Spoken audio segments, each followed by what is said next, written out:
მოგესალმებით.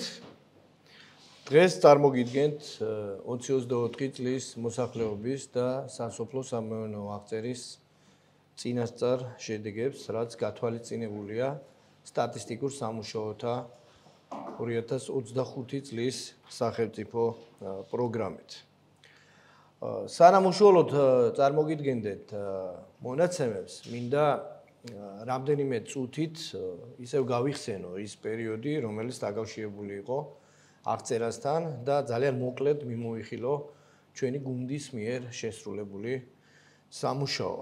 ესე იგი, როგორც მოგეხსენებათ, გახსოვთ, აღწერა ჩატარდა 2024 წლის 14 ნოემბრიდან 31 დეკემბრის ჩათვლით პერიოდში და ეს იყო ჩვენი ქვეყნის აღწერების ისტორიაში პირველი ელექტრონული აღწერა, რომელიც ჩატარდა მთლიანად თანამედროვე ტექნოლოგიების გამოყენებით. უფრო მეტიც, პირველი კვირების განმავლობაში ჩვენ გავუშვით თვითრეგისტრაციის პლატფორმა, რაც აძლევდა მომხმარებლებს მონაცემების დამოუკიდებლად, ჩვენგან დამოუკიდებლად შევსების შესაძლებლობას და შემდეგ უკვე დავიწყეთ პლანშეტური კომპიუტერის გამოყენებით პერსონალური ინტერვიუ ცალკეულ ოჯახში უშუალოდ მისვლის. აღწერის კრიტიკულ მომენტს წარმოადგენდა 13-14 ნოემბრის ღამის 12 საათი.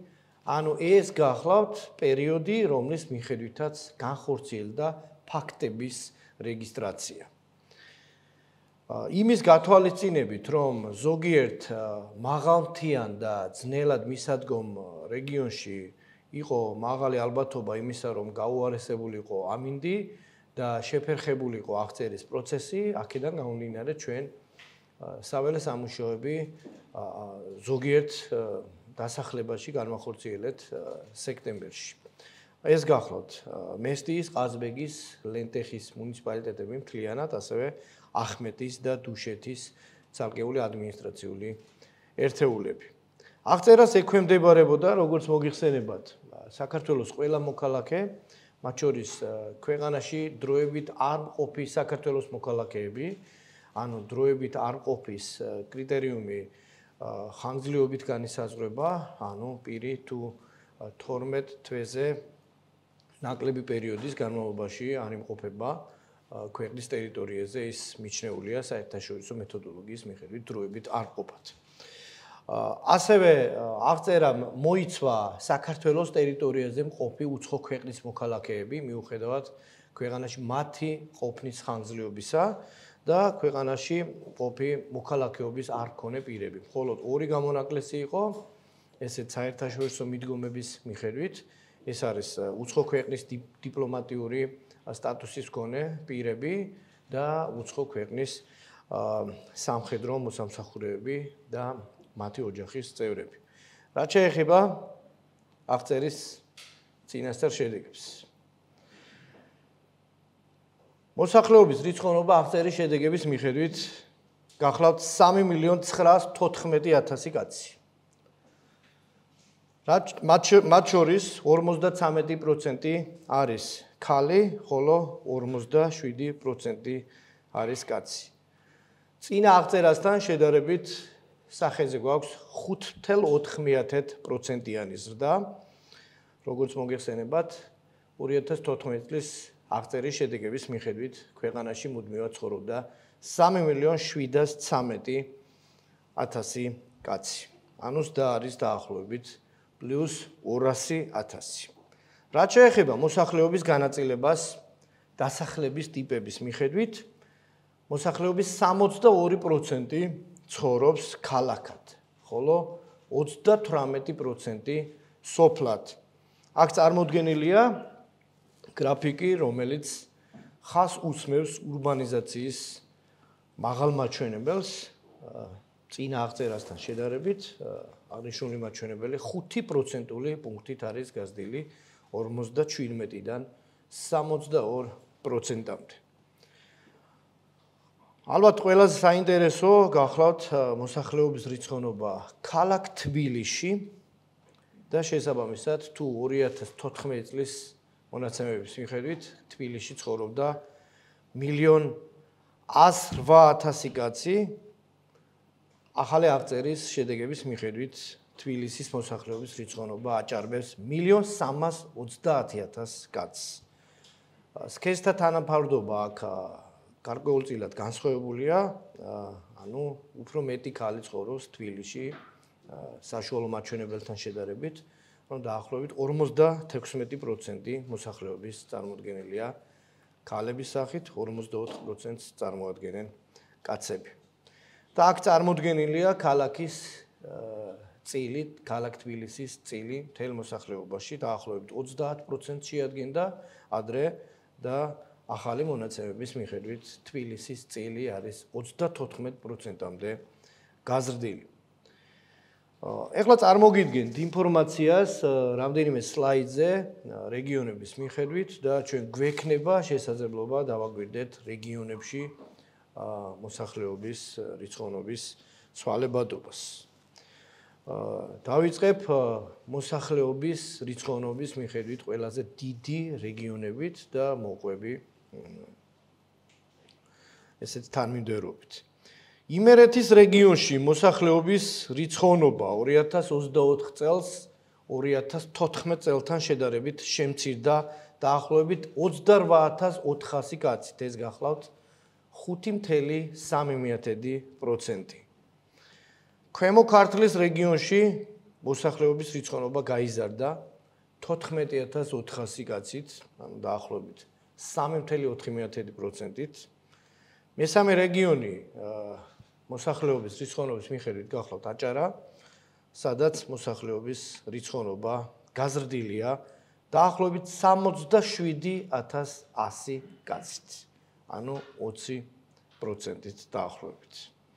შემდეგ მოდის სამეგრელო ზემო სვანეთის რეგიონი, სადაც მოსახლეობის რიცხოვნობა წინა აღწერასთან შედარებით არის დაახლოებით 22,000 კაცით შემცირებული, რაც პროცენტულ გამოსახულებაში 6,6%-ს შეადგენს. შემდეგ მოდის კახეთი, სადაც ასევე შემცირება დაფიქსირდა დაახლოებით 17,200 კაცით და შემდეგ მოდის შიდა ქართლი, სადაც მოსახლეობის რიცხოვნობა თითქმის 13%-ით არის შემცირებული, ანუ დაახლოებით 4,8%-ით. ასევე აღსანიშნავია, რომ სამცხე-ჯავახეთის რეგიონში მოსახლეობის რიცხოვნობა შემცირდა დაახლოებით 8,000 კაცით, ანუ 5%-ით. შემდეგ მოდის გურიის რეგიონი, სადაც მოსახლეობის რიცხოვნობა დაახლოებით 100,000 ცოტა გადააჭარბა, თუმცა აღნიშნული მაჩვენებელი შემცირებულია დაახლოებით 12,500-ით. შემდეგ მოდის ცხეთამთიანეთის რეგიონი, სადაც ზრდა დაფიქსირდა მოსახლეობის რიცხოვნობის, თუმცა ეს გამოსახულებაში დაახლოებით 1000 კაცს შეადგენს, 1,2%-ია და ბოლოს ყველაზე დაბალი მაჩვენებლით, ასე ვთქვათ, მოსახლეობის რიცხოვნობით ხასიათდება რაჭა-ლეჩხუმის და ქვემო სვანეთის რეგიონი, სადაც მოსახლეობის რიცხოვნობა ასევე შემცირებულია დაახლოებით 3,000 კაცით. ამ სლაიდზე წარმოდგენილია მთლიანად რეგიონები და სტრუქტურა მთელი ქვეყნის მოსახლეობის რეგიონების ჭრილში. როგორც ხედავთ, ყოველი მესამე ადამიანი ცხოვრობს ქალაქ თბილისში და კიდევ ერთხელ გავუსმევ ხაზს იმას, რომ 2014 წლის აღწერასთან შედარებით თბილისის წილი გაიზარდა მთელ მოსახლეობაში.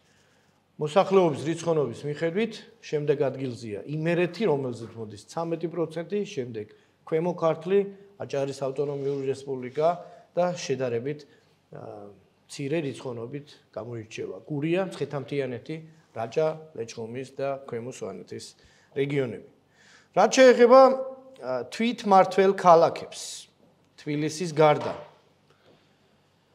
მოსახლეობის რიცხოვნობა ქალაქ ბათუმში 2014 წლის აღწერასთან შედარებით მნიშვნელოვნად არის გაზრდილი 152,000-დან 225,000-მდე. ასევე გაიზარდა მოსახლეობის რიცხოვნობა ქუთაისში 158,000-დან დაახლოებით 161,000-მდე.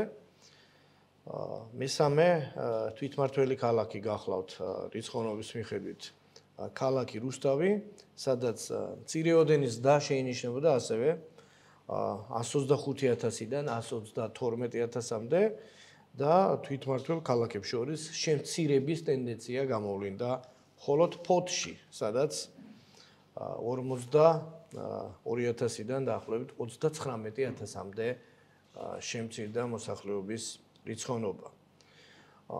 შემდეგ სლაიდზე წარმოდგენილია ტოპ 3 მუნიციპალიტეტი მოსახლეობის რიცხოვნობის მიხედვით. ეს გახლავთ გორის მუნიციპალიტეტი, სადაც მოსახლეობის რიცხოვნობა შემცირდა გასული 10 წლის განმავლობაში და დაახლოებით 121,500 ადამიანი ცხოვრობს გორის მუნიციპალიტეტში. მეორე მოსახლეობის რიცხოვნობის მიხედვით გახლავთ მარნეულის მუნიციპალიტეტი, სადაც მოსახლეობის რიცხოვნობა გაზრდილია დაახლოებით 10,000 კაცით. და მესამე გახლავთ ზუგდიდის მუნიციპალიტეტი, სადაც მოსახლეობის რიცხოვნობა ასევე გაიზარდა. თუმცა არც ისე მაღალი მაჩვენებელი აქვს, დაახლოებით 3,000 კაცით გაიზარდა აღნიშნულ მუნიციპალიტეტში მოსახლეობის რიცხოვნობა. ეხლა კი წარმოგიდგენთ ყველაზე მზარდ თვითმმართველ ერთეულებს. ანუ ამ სლაიდზე წარმოდგენილია თვითმმართველი ერთეულები, სადაც მოსახლეობის რიცხოვნობა ყველაზე მეტად გაიზარდა. როგორც გითხარით, დაახლოებით 67,000 კაცით გაიზარდა, ხო?